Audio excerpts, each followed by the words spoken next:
Nitwa Elsa Kezakimana, j'ai 19 ans. Hama ndi CEO, nsanzwe nkora mu bintu vya fashion, ndi CEO wa brand yitwa The Hack Brand. Okay. Hack Brand no mwana yakuze ameze gute? Hack Brand no mwana yakuze ashaka kwiexprima. No mwana yakuze akarondera kuronka ijwi mu bantu benshi, ashaka kumva yuko yosohora isho mu mutima wewe kiri. So Hack Brand no uwo mwana yo kwiexprima, voilà. Uvuze kwiexprima abantu bashobora kudatahura neza. Kwiexprima mu bijanye n'iki no kuvuga. Bon, mvuze kwiexprima ni kwiexprima mu bijanye nibiriko biragenda. Ni kwiexprima mu bijanye nuko wewe wumva muri wewe. Kwiexprima mu bijanye nuko jewe ndiko mbaho iki. Donc shaka kugisangiza kugira numve yuko jewe muri jewe nduhuze. So Hack Brand yajeho kugira ifashe abo bantu bashaka kwiexprima, bashaka kuvuga ikiri mu mutima wabo kugira baruhuke, mugabo babikora mu kutavuga, babikora mu kwambara. Okay.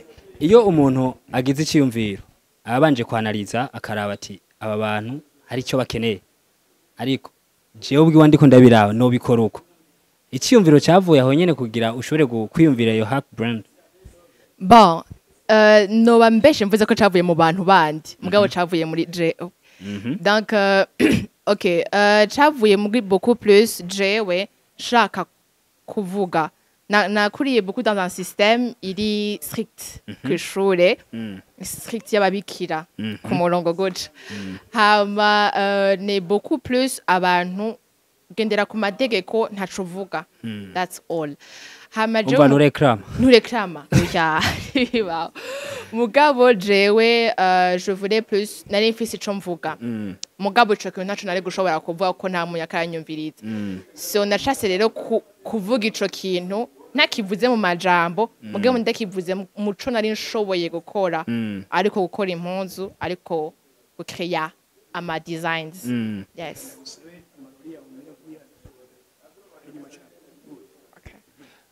Iyo umuntu agize iciyumviro cyafise indoto biravana n'ukuntu yakuze. Wowe kugira igice cyumviro wari wakuze uri umuntu ukunda imyambarire, uburyo abantu bambara, uri umwana mutoya. Wari wakuze uri umwana wiyumvira gute? Bon, nkiri umwana mutoya nakuze ndi umwana akunda kuboneka. Urumva cyane nari nkunda yuko anambaye abantu baje vuga uraberewe, urasa neza. Voilà, nakunze donc muri iyo monde yuko nari numva yuko mu mwanya umuntu yaguhomatse araguha umwanya. Tu vois, donc muri uwo mwanya bambwiye wayikoreye he, wayikuye he. Donc muri uwo mwanya naronka umwanya wo gushobora kuvuga, naronka umwanya wo gushobora yuko umuntu anyumviriza. Voilà, c'est un peu ça. Uca wiyumvira iciyumviro kuko iyo umuntu agiye kw'ishuri abavyeyi baragushira kw'ishuri ugatanga mu wa mbere hama ukabandanya. Indoto yacitanga kuvuga ko jewe ntegezwa kuba umuntu ayerekana canke azokora ibijanye n'ivy'imyambarire. Vyaje muri we uko nyene. Uvuga ati jewe kuba nakunda kwambara, okay, nibona nambaye impuzu ndabegwa. Waciye iciyumviro cyuko wokora impuzu canke wogira ayo ma design y'impuzu? Bon, ni cyane ciyumviye nivyo nari mbayemo. Nivyo wari bayemo. Yes. Bisigura naho wari kuriga kw'ishuri wewe wabona vision yawe ko ari kuzogira ibyo ama design y'impuzu. Nari mbaye mu kwicara nkahindura impuzu, mu kwicara nkavuga okay nshaka impuzu mugase shobora kuyironka kuko c'est trop high, birazimvye cyane. So reka ndayikore ama cebisa neza. Ariko systeme yo mu Burundi yo umuntu afite ivyiyumviro yiga kwiga ibijanye n'ivyo nyene. Woba waciye uja kwiga ibijanye n'amastyle canke n'ibijanye n'ivyo myambarire? Carrément pas. Mugabo ndibaza ko nzobibandanya, sindaheza amashuri, sindarangiza, naragera. Mugabo ubu tuvugana nta bintu vya style nigeze niga. No, nize système science. Yes. Ibiharuro gira mbanze nezereza abavyeyi hama ivy'imyambarire pour après. Okay, Hack Brand iraje. Wewe nk'umwana yakuze yumvira iciyumviro cyo ko uzogira ibintu vy'amastyle. Wayitanguye gute rero uyu munsi igeze he canke iri gukora gute? right. Bon, ndiko ndiyumvira ibintu by'amastyle hack brand yaje umunsi wa mbere wabaye créé c'était muri ya une année. Hack brand navuze ati reka nsohore rero vyahora biri mu vyiyumviro vyahora biri mu gucapa bikaguma ngaho reko bisohoke. So j'ai fait une collection. Akezanet était là. Merci beaucoup à eux déjà. Ndabashimira cyane ko baramfashije cyane gose. Baramfashije cyane mu bintu byinshi. So ndabikora collection ya mbere iba un succès. Ko la collection yose bon barayikunze benshi. Maintenant byarasohotse yose. À l'instant qu'on parle, ubuunye hack ikikora muri iragerageza naho kuvuga l'actualité de maintenant. Mvuze l'actualité de maintenant, mvuga ngo iragerageza ubu gusohora bishasha vyerekeye ibi biriko biraba muri kino kibanza muri uno mwanya. Mu kijanye naho na kote yuko guhabwa impuzu hack ikora sous commande. Voilà. Okay, wewe umuntu kugira umukorera impuzu designer usanzwe ufise ahantu umuntu ashobora kurayita okay aki design ndayishimye akayikomanda ukashobora gushyimukorera. Yes. Okay, icyo ni kibazo ciza. Jewe umuntu ashaka impuzu deja nambwira kwanza ico ashaka iyo ashaka kwishira like ashaka kuyambara he. So ndamuproposa y a des propositions ndamuproposa. Ici ndashaka kumuha deja izihari nkamwereka izicafye deja nkaca canke atazikunze nkagira une autre collection donc umundi mwanya wo gushobora gukriya izindi hama nkazikora yazikunze akambwira ati iyi design nayikunze mugabo sinakunze no partie okay cyo tugatika tuyikore duhindure guca mais c'est un peu ça donc hariho aho ashaka kwirabira adashaka gukunza muri ayo tashaka kumproposa nayandi ariko hari abantu bashaka kumva gukora na design bashaka gutandukanye umva na je ubwa mbere nibaza umvise gukora impuzu nibaza kuvuga ari nka matière première ari ibintu ufata ugateranya aha mufise ahantu kanaka mbari societe canke ingura impuzu rero sinzi gushaka gutahuza abantu bazokurikira iganiro ubwo buryo ukora izo muzo kugira batandukanye gukora no kugira design. Okay. Bon, kwanza je du designer. I'm a designer. Hama gukora kugira impuzu no kudesigninga impuzu duko ni ibintu bibiri bitandukanye. Impuzu kugira ikogwe isama étape menshi. Hariho étape yo kuvuga ati deja nkora muri thème nyabaki. Étape yo gutora thème. Hariho étape yo kuvuga après ce thème ndiko ngerageza gushika he. Donc la collection yiwanje izofasha bande hariho abantu anye izoraba. Est-ce que abo bantu harimo message? Est-ce que abo bantu bazoyibona gute bazoyakira gute? Après cela donc yoni étude ugira. Après cela hariho na partie ya gucapa.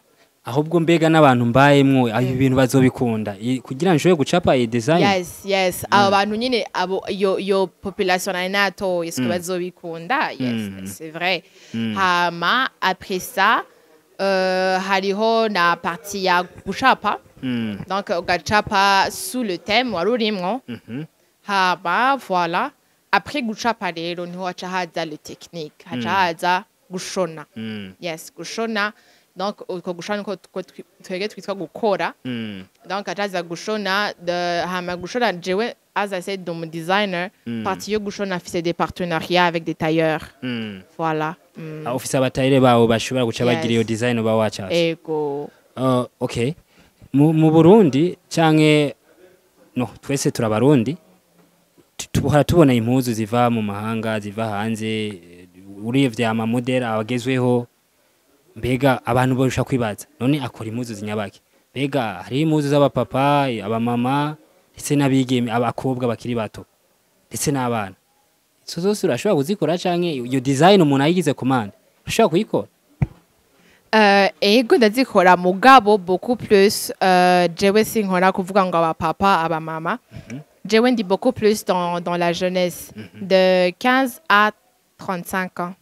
Niyo target market yanje niyo abantu bo bantu ndaba jewe donc niyo mpamvu donc impuzu nkreya hari abapapa batozambara hari abamama batozambara aho nyene rero ko batozambara kubera iki batozambara kubera jewe impuzu nkora bon uri kuraraba hariho abantu baprefera ibintu gutandukanye hama jewe ndi beaucoup plus muri jeans ndi beaucoup plus muri gukora ikintu kiri un peu plus créative kiri un peu plus loud novuga kivuga cane rero muko kuvuga cane abamama canke abapapa abantu bakuze bobo bakunda beaucoup plus ugiye ugira etude usanga ari abantu bakunda ibintu biri calme ibintu biri chill ibintu bambara simple.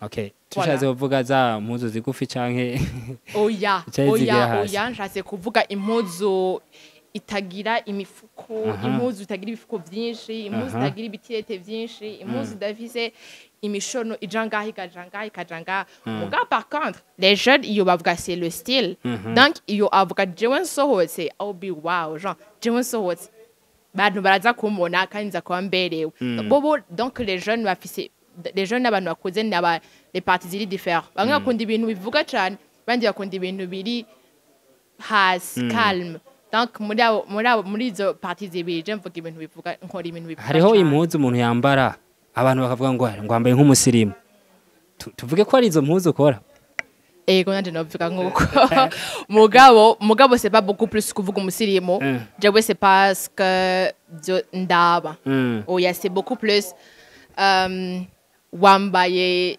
ibitamenyerewe voilà izigezweho ibitamenyerewe ni kuvuga hariho impuzu abantu bambara situ ku bakobwa iyo basohotse avuga ngo ugiye aho nko ku mazi igihe wambaye ivyo mengo hari impuzu ariko hari abantu batabizi wewe nawe bagiye kuri Tanganyika avuga ati cyo nambaye yose na Ares nta mahoro menshi ariko wowe ukavuga ati je style ndashobora gukora impuzu umuntu asohoke ya izo mpuzu ndashobora kuzimukorera niko bikora ego biba bivana jewe beaucoup plus umbwiye ubu uramenya n'ibintu kurakoresha tu vois nk'ubu jewe ndakunda gukoresha jeans nk'ubu umuntu ambwiye ati ndashaka aka outfit yo kuja muri clip ati mugabo iyo clip izobera kuri plage ashobora kumukorera jeans no iyo bari kumurengera mugabo boko urambwira okay ndamenya igitambara nkoresha nkamenya n'uburyo ndagikoramo donc camvuga ati okay ubu ndiko ndaviza ikintu kiri léger ndiko ndaviza ikintu gishobora kuguruka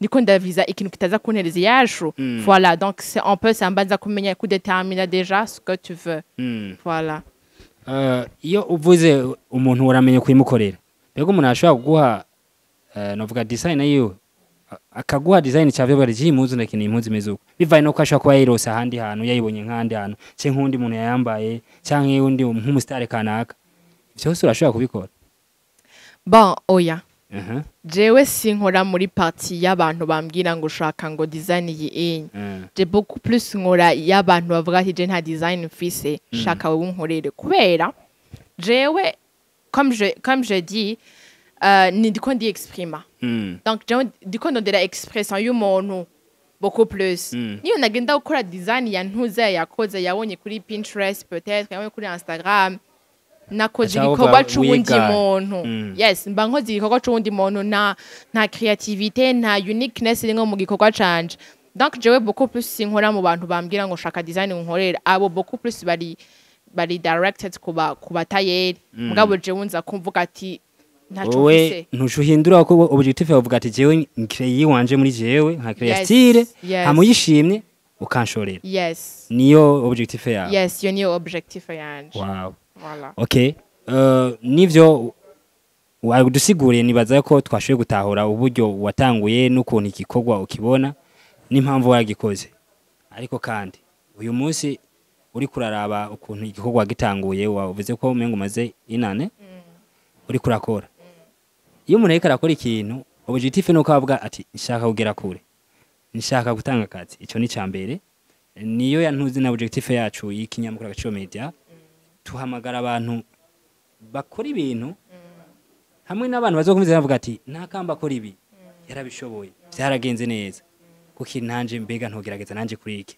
amba wowe waragerageje kuba umu designer agira impuzu mu Burundi nibaza ko ari nka wowe nyine sinzi ko hari abandi bagira mugano wo bwa mbere numvise ariko wowe ubona rero ihangiro ryawe aho wifuza kugera canke izo muzi kurakora barazikunda canke population y'u Burundi irayazakire neza uraronka abakiriya bon jewe rero novuga yuko population ntiratahura neza ivyo dukora muga mu kuvuga aba designers sindi jenyene ya beaucoup de designers nabone bakiriko barirondeza mugabo rero sino novuga yuko a population burundaise ntiratahura yuko jewe nshobora gukora ikintu ukacambara je suis local ni ibintu vyo mu Burundi nta gaciro kanini biratanga ari naco gituma mubona fashion yacu yo ku gihugu ciwacu itaraja ku kigezo ca haruguru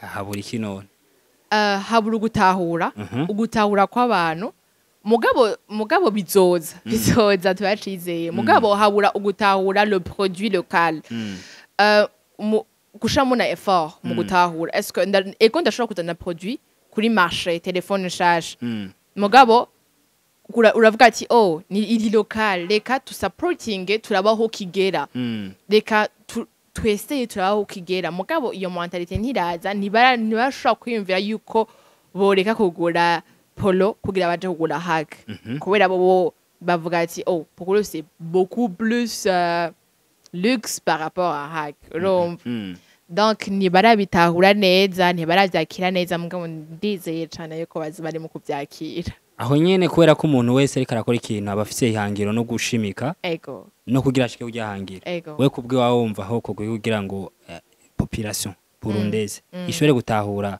ko kushorera cyangwa gukunda ikintu cyakozwe no mu Burundi mugenzi we ko vyoba vyiza kandi biri nakarusho kuri bose ndetse no gihugu iki cokogwa no gutangura gukunda d'abord ni gukunda ibikozwe mu Burundi no gukunda produit local mu gukunda produit local singiye kugira juste hariho gukunda produit local muri kote ndashobora kuza ndakubwire you know jewe no kunzi iyo mpuzu yawe mugabo jewe d'après moi no kunzi ijanga wewe aho onye ubaye bukunde ikikorwa ciwanje kwera ngaho wowe urambwiye ahantu kote ntashoboye gutushako donc kandi wewe nturi wenyene mu Burundi wewe urafise abantu nka 100 mufise ivyiyumviro bimwe donc wewe umpaye touche hariho bisigwa ko hariho touche niyo collection ya kabiri yasohoka hariho touche yindi nzokorako nkagenda ndavansa uko onye nza ndaganya imitima y'abantu babiri batatu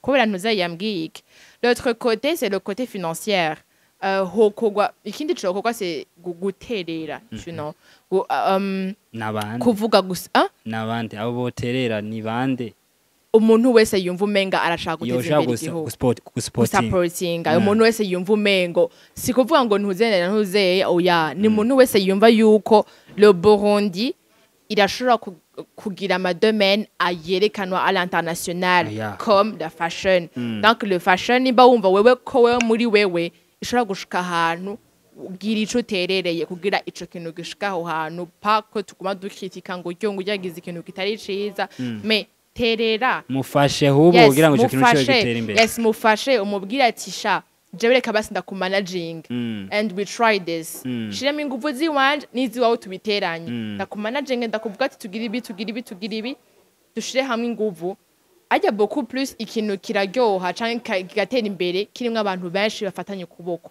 no mu kirundi bavuga ngo nta mutwe w'umugira wigira inama umutwe ntiwigira inama merci ngosoro umutwe ntiwigira inama rero beaucoup plus ikintu kiratera imbere kirimwe abantu batanu abantu batandatu bavuga ati turafatanye kuboko kugira twihayihangire yuko hack izoba brand yo mu Burundi iserukira Uburundi muri fashion ikaja muri Paris fashion ikoramwo nk'abajeni nk'igihumbi ikoramwo nk'abajeni igihumbi justement ikoramwo abajeni b'igihugu nyene nta bantu bo hanze twoza kurondera kubera mu Burundi hari abatayo 1 million hari aba designer 1 million mugabo barabiryamanye naco bariko barashira hanze ko ravuga yo ndabishira hanze bikora iki je gusesa mara yo waje kandi atazobigura voilà c'est ça mugabo jewe niyo nagenda hamwe n'ababandi biyumvira co kimwe na je wumva umengo hariho domaine dushaka gushira hejuru gije à l'international comme Paris Fashion Week canke Milan Fashion Week aho niyo twashira hamwe amaboko l'effort aho bizotera imbere hamwe umuntu ataja kugura impuzu ngo avuge ngo kuri ngo kaporo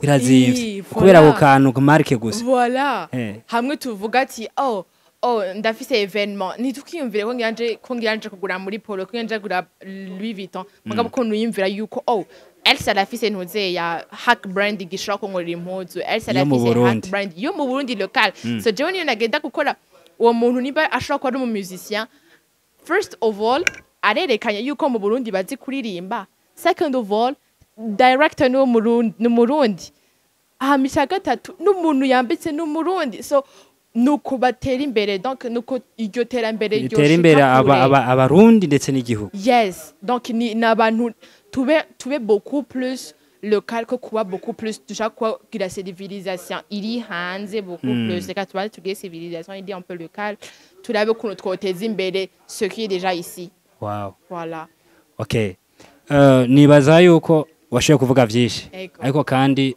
mfise akabazo kamaziko nk'umwana yakuriye Bujumbura akagira ivyumviro vyuko ashobora kubaka ikintu ashobora gutanga akazi byaje ukuze canke byaje ukiri muto oya nivyaje nkuze vrai oya jewe namye kuva kera namye nkunda business ego namye nkunda business naravuga yuko jewe kera ngiri mutoyi mugabo nabikunda kwera amahera nabikunda kwera boka bisome navuga mugabo sha business iri nkamahera donc je vais créer une entreprise ijanga abantu hari igihe bavuga ngo ingisase riva ku cuma hari impamvu usanga warakunda amahera bon narakunda gutunga navuga ati nzotunga iyo ni must donc it's a must cyabasanga n'umuvyeyi arayafise kacavu byose birashinga ro bushoka ati negeza gutunga it's a must cyangwa ati kino kera from kera otwa kera tubaki tubwira ngo twe umwe bakikweza mu ishuri ati uzo mu doctor yarabwa genzo mu business woman kuva case nigeze mbanzo mu doctor yarabwa genzo mu business woman tenzo kora business rero byatanguye kuva kera mugabo beaucoup plus ahantu bihagaze hack c'est pas beaucoup business carrément pas hack ni beaucoup plus iciyumviro ni uko umuntu yumva c'est pas beaucoup plus yes hakiragutse cyane kote business rimwe of course mugabo hack iringaha ugira ukore kugira beaucoup plus habanze haboneke l'image du pays dans le domaine du fashion voilà nka wewe nk'umujene akiri muto uhamagarike abandi bajene uyu munsi bashaka kuba bicanye amatara yabo muri bo ariko ntibayashire habona uhamagarira iki Jenda bahamagarira cyane gukora genre gusohora ico bafise muri bo hari abana bavuga ngo je nta talent afise urayifise quelque part c'est même pas ngo tudafatiye ku vyo yize yes tudafatiye ku co wize urafise ikintu wamamo urafise ikintu ukunda urafise ikintu sinzi urabona jewe ndafise umuntu abantu kanshi tuba dufise umuntu twadimira cyane muri fashion umuntu jewe nadimira muri fashion yakuye impuzu ziwe collection za mbere ziwe nuwe mu madizina ba mbere bemewe muri UK collection zawe ziwe za mbere zemewe ni collection ya créée à partir des jeux vidéo donc yari umuhungu akunda ama jeux vidéo akunda kuja gukina gutya kuri jeu ajavuga erega aba bantu nkunda gukinisha yarafise abantu bakunda gukinisha abankunda gukinisha ibi extraterrestre mva ko mu jeux vidéo ari bi extraterrestre achavuga reka ndabambike tu vois kwambika ivyo bi extraterrestre rero impuzu akora ni impuzu zibi extraterrestre kandi ibintu vyiza de umva wewe na wene ari muri beaucoup plus l'image du pays donc ubu jewe ngiye muri UK I know yuko hari umuntu ari très créatif ku kigezo kiri hejuru cyane ari karerekana igihugu ciwe you know donc hack nayo no iri ngaho beaucoup plus kwereka iri gusohora créativité iri mu muntu kugira yerekane l'image du pays hama le côté business iraza mu nyuma donc nabo bantu ndiko nsubiye ku kibazo mari mwambwiye urafise ikintu wamamo urafise ikintu ukunda cyane gerageza kugikuramwo ikintu hama usohora ikintu kwera beaucoup plus niyo twaronka abantu bafise amatalent bashokera des entreprises bazokwangaje abantu comme ça tureke kuva tuve mu bya bintu tuvuga ati nta kazi mfise nguma muhira voilà c'est un peu ça. Okay. Nibaza tuja ku musozo. Hari igihe umuntu atangura ikintu mbega ico kintu wumva ugikora uri wenyene canke mbega hambo ugikora uri wenyene urakeneye abandi bantu bashaka gusapotinga? Yes ndakeneye abantu benshi bansapotinga benshi cyane, abantu bose bako baraba ikiganiro muze muri benshi dusapotinge hack, twinvestise muri hack, dufatane ukuboko muri hack. Nimba wewe wumva ushaka uza muri hack wozana iciyumviro ingo, nimba wumva woza muri hack uza muri côté designing uze kumfasha ingo, kora jewe person nkora jenyene. Donc mugabo si hari ibintu by'abantu benshi ndashaka kurondera abantu apart tailleur, nimba mfise ibintu byinshi byo gukora ndavuga ati kana ndegereza tailleur, reka mugabo beaucoup plus le côté design ndayikora jenyene. Mfise ibintu byinshi it will take long mugabo nta nzobikora. So yes ndakeneye abantu baza, nimba ushaka guterera iciyumviro, ushaka kuza muri côté designing, nimba ushaka kuza muri côté de diaspora muze cane mu finance abana biwanyu mu Burundi, twerekane igihugu, twerekane l'image du pays, tu développer igihugu, twebwe ko yatwege nitwe ko mavuga Burundi bwejo nitwebwe uburundi tout simplement. So reka ubwo Burundi bwacu bu spreading away. Okay. Yes. Kuvuga mu muryango Kenya cyane kuvuga mu muryango wifashe ego ni hari amahirwe kugira umuntu ashobore gutera imbere? Okay, ahantu hari amahirwe yo gushobora gutera imbere nta muryango no uvuga ngo notera imbere ngo kubera mvuze mu muryango Kenya ngo cukura mvuze mu muryango wifashe. Reka ni explique. Kuvuka mu muryango Kenya ntibisi urafise talent siko mugabo ibintu byose ni mindset, ibintu byose no uko wakuze. Gukena en terme amahera, gutunga en terme amahera naho bigushika kuko amahera y'umuryango yabo bafise amahera bise twazogufasha kugira utangure baguha agataye ka 500,000 mugabo n'agataye kazogumaho. Mugabo jewe je me dis ni la famille ifise amahera menshi ni la famille ifise amahera make, ni kuvuga ngo umuntu afise possibilité ngo zinshi ahonye. Mugabo c'est question yuko umuntu yiyumvira. Est-ce que umuntu yiyumvira gute? Jewe niba naravutse mu muryango umeze gute, ukenye canke utunze, niyumvira ati est-ce que mbega jewe nshaka iki? Est-ce que shaka okay tuvuga ati je nshaka gukora impuzu ibigire ngaho none aho nibishika bizohera he? Jewe niba mva mu muryango utunze ndabizi ko bizohera kuri réseaux sociaux. Kubera jewe ndafise telefone ndakoresha telefone. Mugabo est-ce que wa muntu akenye nawe nta telefone afise? Mugabo arashobora kugira la même chose avuga ati reka jewe par contre umva uwatunze ahereye réseaux sociaux ati reka ndabishire ku mbuga kumbure bazobimenya. Mugabo uwakenye nawe question de mindset cyo ndavuga arashobora kuvuga ati oh reka mpere mu bagenzi ndabambike fate twa duhuzu jewe mfise canke twa duhuzu tuvuga ati turi ngaha onye ntaco tumaze canke tuvate c'est une créativité kora amashashe abona ngaha mwibarabara. Hama jewe niyo nagenda ndagira ivyo bintu nkabigira mu bantu benshi bizoza biragenda uko nyene hazo ni hahandi uca musanga abantu bagiye ruguru bakacaba yo twabonye umwana afite talent imeze gutya yayitanguye gute byahereye he? Donc ni la famille itunze ni la famille iri pauvre nta uvuga ngo nimwe mufise possibilité ya oya mugabo c'est question de mindset, de savoir où vais-je commencer. Hama niyo natangura gutyo bizobana, c'est question de voir les steps uko zikurikirana bivanga bijanga bikajanga bivanga.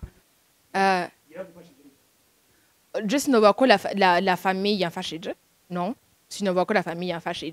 Quand j'ai l'argent que j'ai utilisé pour la première collection, n'a pas que j'ai na vite. Donc si nagiye kubwira umuvyeyi ngo mama mahera ngo nje kugura ngo ibitambara, pas du tout. Mugabo naronse umuvyeyi par contre rero atahura.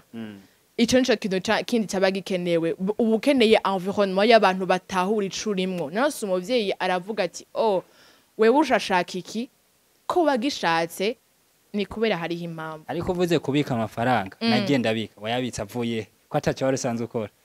Yo nayabitsa oya no kubika amafaranga bisigura kubika yaguhaye yasifana yaguhaye argent de poche kabika ntiwonone. Yes nubwo n'ubwenge yes kuko nubwo hari abandi n'ubwenge. baca bagenda kuyonona avuga ati muhira arahari mugabo je ndiko ndavuga yuko naho novuga je w'amahera nkavuga muri uwo muryango ushobora kuma argent de poche que c'est vrai vraiment barampa argent de poche mugabo uwo mwana niba yaravuye ruguru mugabo akavuga yuko fashion yiwiwe wowe nawe atahura yuko ari ikintu gikenewe cyane azokora mu bihari abona yuko wewe c'est possible yuko bishobora kuvamo. Yes, c'est question de mindset. Okay, nibaza tujya ku musozo hari akandi kantu twoba tutavuze wokongerako akandi kantu muwo mutavuze twokongerako alors ndiko ndaciyumvira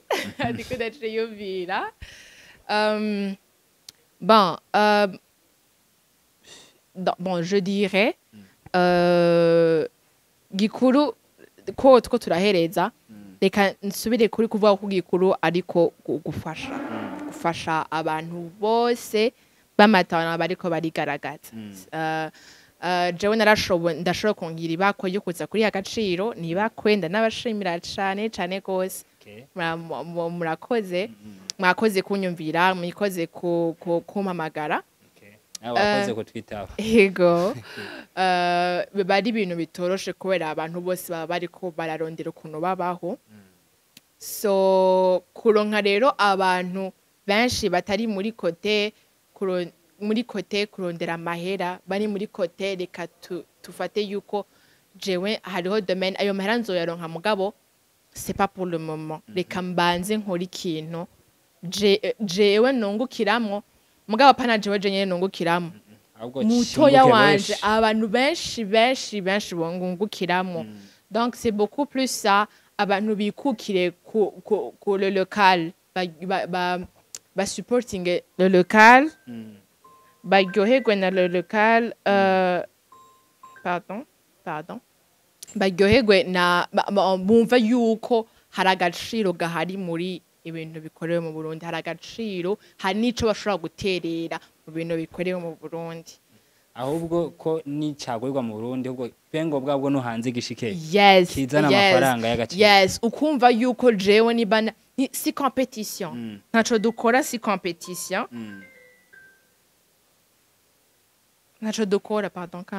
ntaco dukora si competition nayo turimwo turi muri juste competition yo gushobora gushira igihugu ku yindi level voilà rero novuga nimba mwana kanaka yarazanye projet naba inye undi mwana kanaka yindi projet mufata ukuboko umusunika imbere ico kintu gishobora kungukira n'umwana wiwawe canke petit fils wiwe ntawubizi rero dufatane ukuboko ntihagire competition iba entre jewe nagize ikintu nawe ucumva ushaka kugira yagira ici wawe hago dufatane ukuboko dushobore ayo madomene abiri ari différent aje hamwe ntuma tugira domaine imwe voilà nico novuga tugushimye cyane murakoze nawe